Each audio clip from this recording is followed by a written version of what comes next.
Hello everyone, today we're going to discuss other services you can provide as a dispatcher.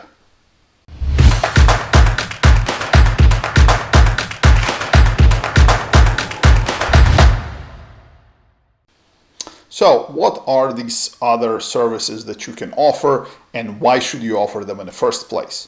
Let's start by answering the second question. Why should you offer additional services? Well, first logical reason will be to make more money. If you are providing additional services, you can charge additional fees for those services and therefore make more money.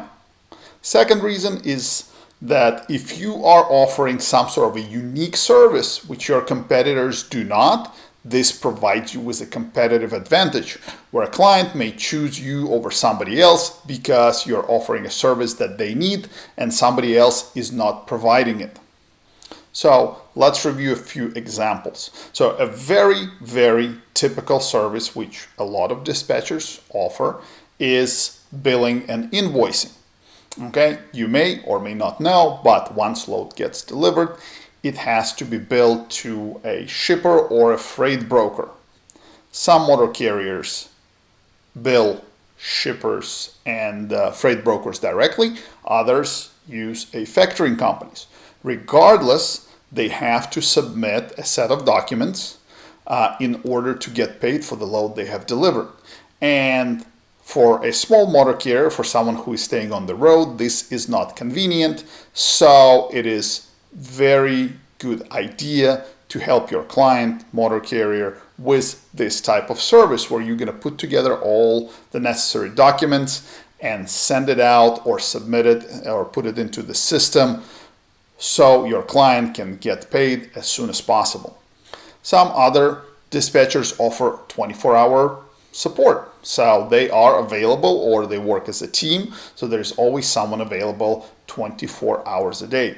Again, for some, especially a little bit larger, well, not necessarily larger motor carriers, but let's say to a small fleet owners, this can be a very convenient thing because if the small fleet owner has 3, 4, 5 trucks, and they are running consistently, there are going to be a certain number of breakdowns or other issues that will come up, and the owner of this small fleet will want to get some rest at some point. So they don't want to be getting phone calls at 2 or 3 a.m.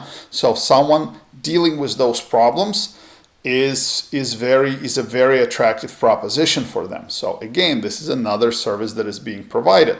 Another popular one is roadside assistance, where you basically as a dispatcher helping your client locate a nearby repair facility or maybe a mobile mechanic or maybe a tire shop or something along those lines where you can communicate, find out if they have availability, they can take in the truck, if they can work on it, if they have the parts, what they may be charging, and so on and so on. So again, you're eliminating a lot of legwork for your client, and that benefits them. So it makes it more attractive for them to work with you if you're willing to help them with tasks like this.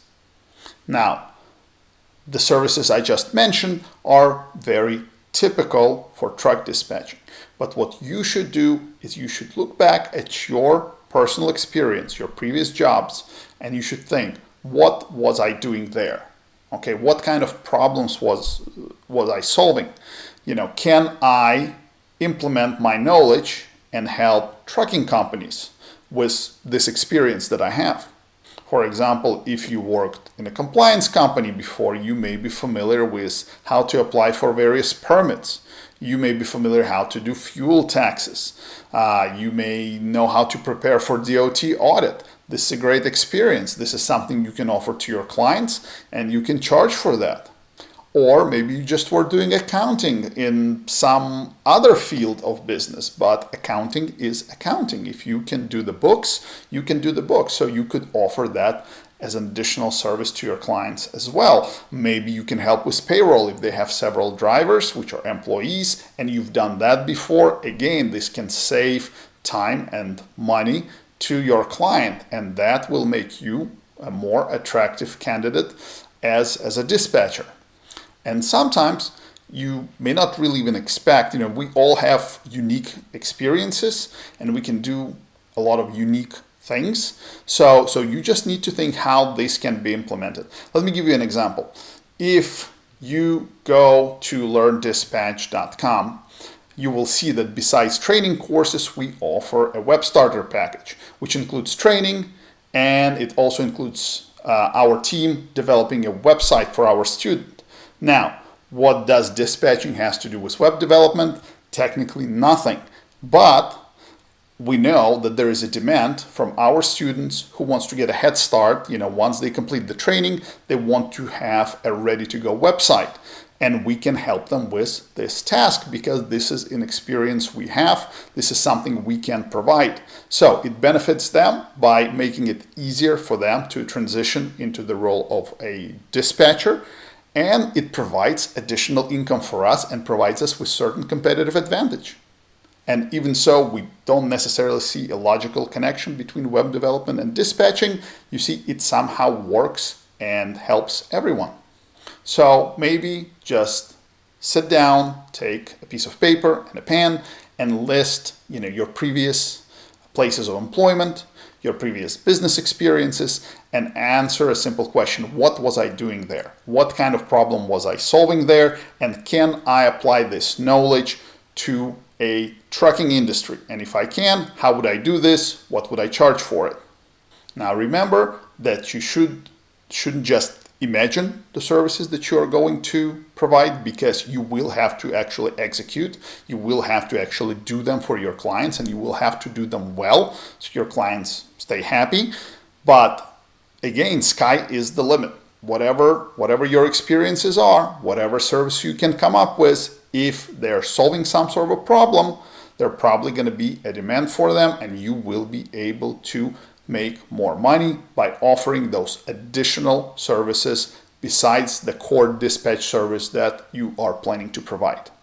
So I hope this offers you some food for thought and some ideas as to what you can offer. If there are some other interesting ideas that you have and willing to share, you can post them in the comments below.